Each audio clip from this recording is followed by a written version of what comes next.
Howdy, and welcome back to our devlog series on Tenderfin. We've got a lot to catch up on this time, so let's get started. With all the base combat and story systems in place, we've been working hard on getting our demo ready to show off to the public. This means bug fixing. A lot of bug fixing. It also means playtesting, which usually reveals about 5 more bugs and makes our programmer cry. Even so, over the past few months we've had several playtest sessions and received mostly positive feedback. The actual criticism we've had has mostly been polished things that we were planning on fixing anyway. A big pain point has been that the demo only has a single pop-up at the beginning of combat by way of tutorial. We are of course planning a more robust tutorial for the full release, but trying to condense all the information down that a player might need without holding their hand through every step of the process is probably exactly as difficult as it sounds. It's always an issue when you get so close to a project. Things that become second nature to you completely fly over the heads of first timers, so we need to work on our conveyance in that regard. After playtests, we get comments like, "I wish I could make this card bigger," or "I wish you had explained what those keywords meant," even though we had a button that did both of those things. Hopefully, once the real tutorial is in place, those comments will die down, but it is a concern, especially since mechanics are going to get more complex as the game progresses. It's extra important to get the basics locked down. Additionally, I've been working on the script for the full game. Chapter 2, a slice of which makes up the demo, is fully written, while Chapter 3 is half finished. Chapter 3 takes place in a mining town, where Tenderfin and friends will learn where the water is gone and where it has been taken. They'll also meet a new friend and ally, Wes. They're a miner fish who's decided to stand up to the boss and demand better conditions. They'll help the posse find more information and maybe even join them on the road. Our team have been working hard on Wes's design and are excited to show it off to you. Here they are to talk a bit about their process in designing Wes. So they're the first posse member that joins after the demo. So in the demo you've got Tenderfin, Connie, and Sheriff Myers. And then after that you meet the mining fish, and that's Wes. So that's where they come in. It's in the next town after the Willow's Bluff story section. Arc. So basically we wanted to go over the design process. So initially we had to consider like who would we want in a mine. We know that their character was sort of going to be union focused, so definitely a mine worker. And then we were just considering different fish that have fun sort of like real life mechanics, I guess, if you will. Yeah, because for that story section, the enemy of that section is basically the mine boss. So our hero in that section is our champion of the working class. So we tried to get that across, as well as them just being cute. So the type of sea creature we went for in this case was a pistol shrimp. Mm-hmm. Because pistol shrimp have this cool thing that they can do where they can basically like crush their claw really hard, and that sends almost like a wave of like a sonic pulse that is almost like a gunshot from their finger. And we knew that also mechanically they would have like bombs, so we thought it'd be cool if they could light dynamite with their claw. So that's kind of the idea, like, okay, pistol shrimp and then miner. So then we started doing a little bit of conceptualization for them. I don't know, did the pistol shrimp idea come about a bit earlier than like the design process itself? I seem to remember that sort of being in the works for a while. Well, I think we basically came up with the idea that it would be a pistol shrimp before we started designing the character. Mm-hmm. So like the jumping off point was always, it's going to be a shrimp. Yeah, there was a thing, obviously we spent so long in design for and working on the demo that a lot of ideas for the later game had sort of come to fruition and ideated a lot before we even started the actual like pre-production process for a lot of these. So like sometimes going into these designs for later game concepts, we would already have a rough idea of what we were going for. For writing Wes, I wanted them to be someone Tenderfin's age that he could get along with, but had a little bit more knowledge about the wider world. They're young and optimistic, but just a little less naive than our hero. Gameplay-wise, we wanted Wes to be an additional damage dealer, focusing on splashy AoE attacks with their dynamite and AoE buffs to boost party damage. Basically, we started there after the conceptualization stage on the whiteboard. We both went away and did some outfits, like iterations. Yeah, thought process here.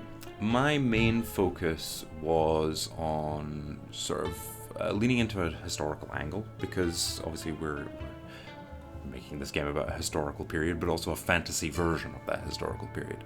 So this character is based in a mine, And in our game's setting, what characters are mining for is water, because that's what's the most valuable to these fish people in this complete dry desert. So we discussed that at least some of the mine characters would be decked out in like old style mining gear. So I did a lot of different research into different kinds of suits and mining gear and what was for and how it was assembled, which, you know, most of it was thrown out in favor of just like making something that kind of looked cool. But it's an important part of the process to ideate that stuff. I think in the end we ended up going with a lot more of these that represent the sort of the more actual historical angle of a miner of that time, with like the Levi's and like the sort of just like very standard wear, standard hat, like the sort of stuff that you could get away with both in your workwear and your day-to-day wear, rather than them having like sort of uniform, which was more of an idea we were flirting with. Yeah. I then took your designs and we decided that we wanted Wes to be non-binary. So when I went through and ideated based on those designs, I tried to make the outfit read a little bit more like gender neutral. So one way that I did this is, if you look at this first one here, you can see it's more like it's more like the classic sort of like silhouette of an overall miner outfit. And then after that, I raised the waistband up so that it was like high-waisted trousers instead. And I think that because of like raising the waist, that just reads more feminine. And in that way, I was trying to sort of blend something that read a little bit more feminine with like masculine clothes, so that they would read as non-binary rather than one gender or the other more specifically. Yeah, because the ones I had drawn were very sort of masculine coded. I used basically the same body type throughout, and it was very sort of stiffly drawn, where you've focused it more on accentuating the pose and making a character out of the whole of the design, not just the clothing. Yeah, I also started off with like you drawn a couple different claws and we decided which one we liked, so then I started off with that claw. And also before I actually did the outfit design, I did the face expression. So I actually did this expression sheet before I started the outfit design properly. That's why the outfit doesn't completely match. So I had a little bit more time with them, like as a personality.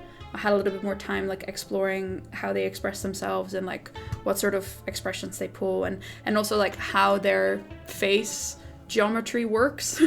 So I think I just had a little bit of an easier time making them like read like a character because I just spent a bit more time with their personality. Yeah. But this one at the end, here's where we ended up. So you can see that has the raised waistline, so that the waistline sits at the waist rather than like lower at the hips where most jeans end on men. And then I've also tightened it a little bit, and then the shirt above it sort of poofs out a little bit again to sort of accentuate that hourglass thing, which is a sort of feminine silhouette in clothing. We have a old style mining helmet up here, but we have the sort of diver goggles to still have a nod to that. Then they have a bandolier of dynamite, which will be interesting to animate. Yeah. I mean, that's probably the biggest part of their design that ties back to the actual gameplay, because of course early on in this process we were given the general information of how they will act, in the actual combat portions of our games, the showdowns. And this character is the explosives expert. You do a lot of AoE stuff, which also ties back to the pistol shrimp aesthetic as well. Like you said, you've got dynamite and stuff like that. So then, after finalizing the details of the outfit and the silhouette and things like that, I usually start going into the color pass. Which is often the most frustrating part of the process. Yeah, it's often the part where I lose the will to live. And I go, do I even know what colors are? Yeah. It turns out when you have a miner in like overalls and the main color is red, you just get Mario over and over again. So I was basically like, every time I made this shirt red, I was like, this looks nice, but it is Mario. Yeah, there's a couple in here that are definitely more Mario than no. Yeah, that's Well, of course, because we have a lot of restrictions based on the fact that our game needs to be highly readable, Yeah. So we have 7 posse members, and they all need to have a very distinct color scheme. so that they can be read in battles, and that their cards, which of course will be color-coded to them, can be translated in a way that the player will understand. Yeah, like all of the different cards for different characters, they have the accent color as the background color. So Tenderfin's cards are purple, Myers' cards are blue, Connie's cards are yellow, etc. So for Wes, the accent color was red. So basically, while I was coming up with the color scheme, I had to make sure that it was like a color scheme that had a good sense of value. So, and then I pick a couple finalists and I ask other people to decide for me because I've looked at it for too long. Yeah, I'm usually very hands-off at this point, and it becomes like, oh, we're edging closer to the final design. We need like the group's opinions on these. Yeah. So it often comes down to a poll. Anyway, we ended up with this one. So in this one, the outfit isn't so much red, so that it's not Mario, but the like color of their skin is very red. So, and the dynamite is red, and so I think there's enough red there that it reads as red. Which is probably what you would assume of a shrimp, like reddish, pinkish. You know. I don't think shrimp are pink until they get cooked, but yeah, you know. But it's still visual. You know, a salmon isn't supposed to be pink anyway. But you think salmon, you think pink. That's true. We've also been spending a lot of time looking forward at future systems. We've had several design meetings surrounding the deck building in the game, both designing cards and equipment, and constructing the menus that players will use. This also includes a campfire mechanic where you'll be able to get to know your posse better in special stories and battles, complete them and unlock special equipment and cards. Next, we finally get to start on actually building those new systems and expanding our work to the whole game. Tom and I will be building menus, fleshing out new battle mechanics, and finishing the foundation of the full game. I'll also be finishing the script, while Art Team have their pens to the grindstone finishing all of the character designs. There's so much exciting stuff coming up, we hope you'll look forward to it. If you want to try out Tenderfin for yourself, the demo is live right now through our itch link in the description. Give it a try and send us your feedback. Also, don't forget to like and subscribe for future updates. That's all from me, safe travels out there,